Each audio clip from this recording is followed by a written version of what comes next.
Hi everybody, this is Nikki and I'm here to do another video that is my personal experience, not to be used as medical advice.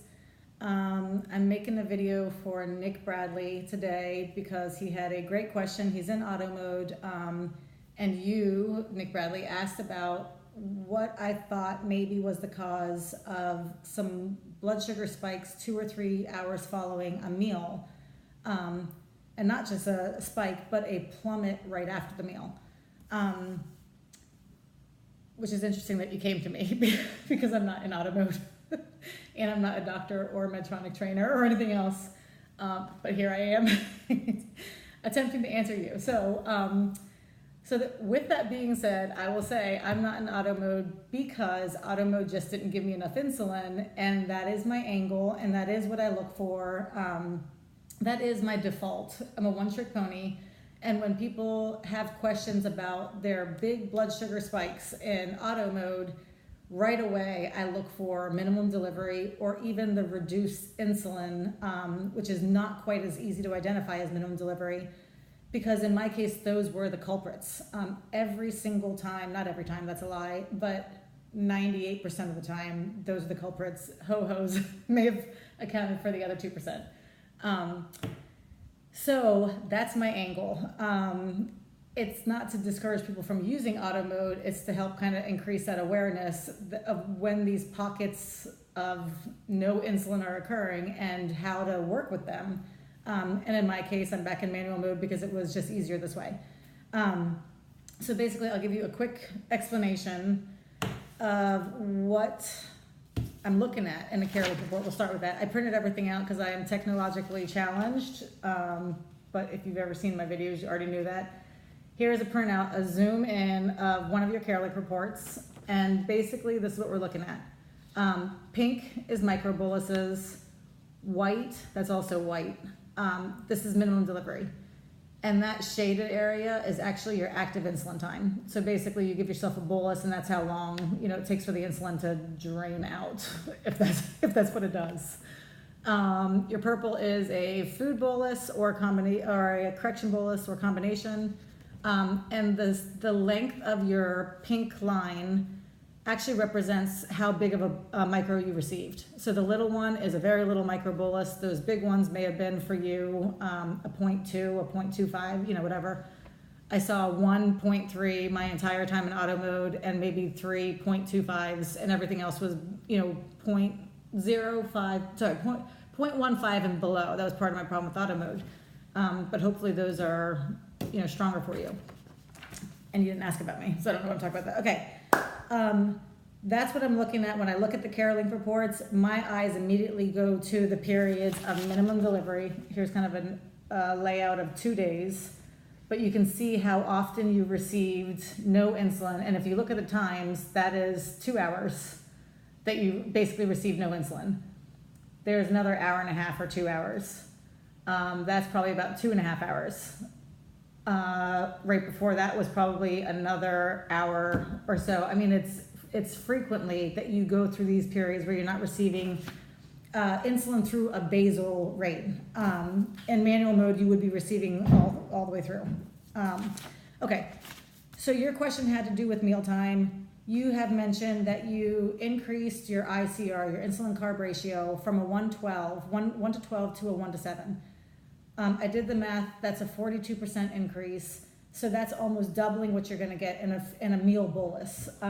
First thing I'd like to say, this is unsolicited, but when you go back to manual, I would try to keep that in mind because you're gonna be receiving a whole lot more insulin than you normally would. And now back to auto mode.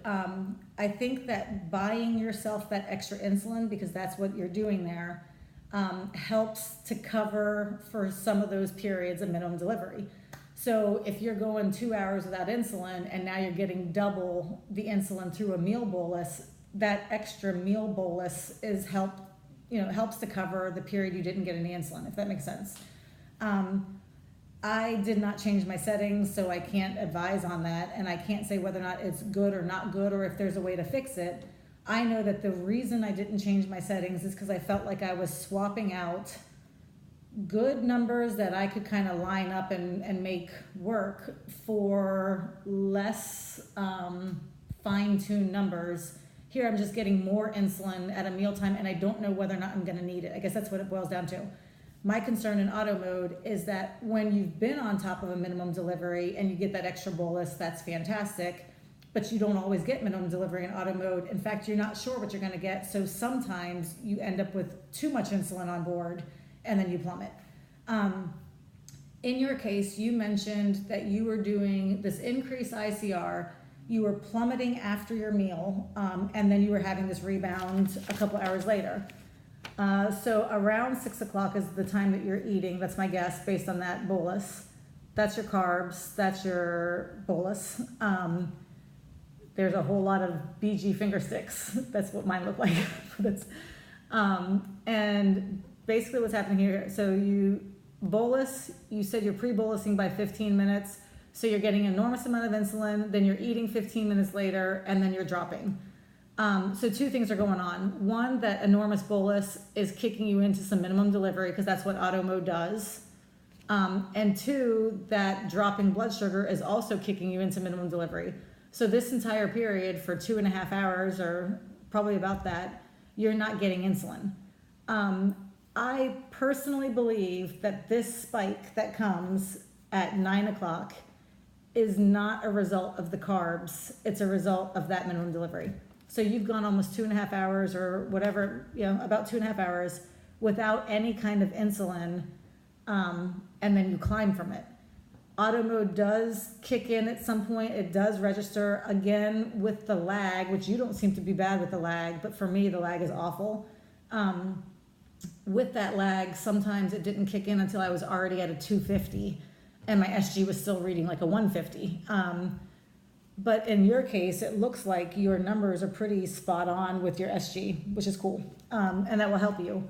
Anyway, auto mode tries to kick in and it starts delivering a lot of insulin.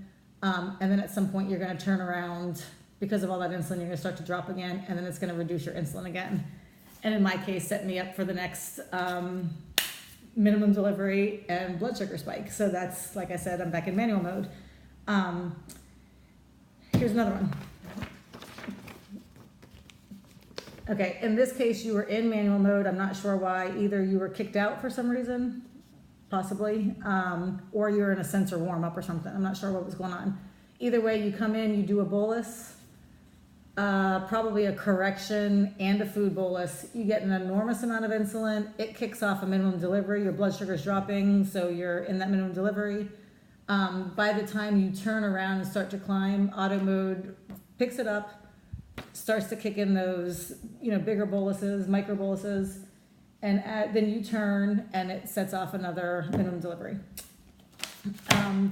So I guess that is my answer, is I don't think that your spike 2 or 3 hours later comes from your meal. I think it comes from the minimum delivery following your meal. And I think that part of the reason you're getting that drop right after the meal is because you're pre-bolusing by 15 minutes, an enormous amount of insulin. During our last conversation, you said that you were starting to split up your bolus, your food bolus, and that makes a lot of sense. And maybe not pre-bolusing. I don't have any idea. This is where I definitely don't want to be giving medical advice. And as I said, I'm trying to figure it all out in manual mode, doing a bang-up job. But that's 2 days, and I think I'll do one more,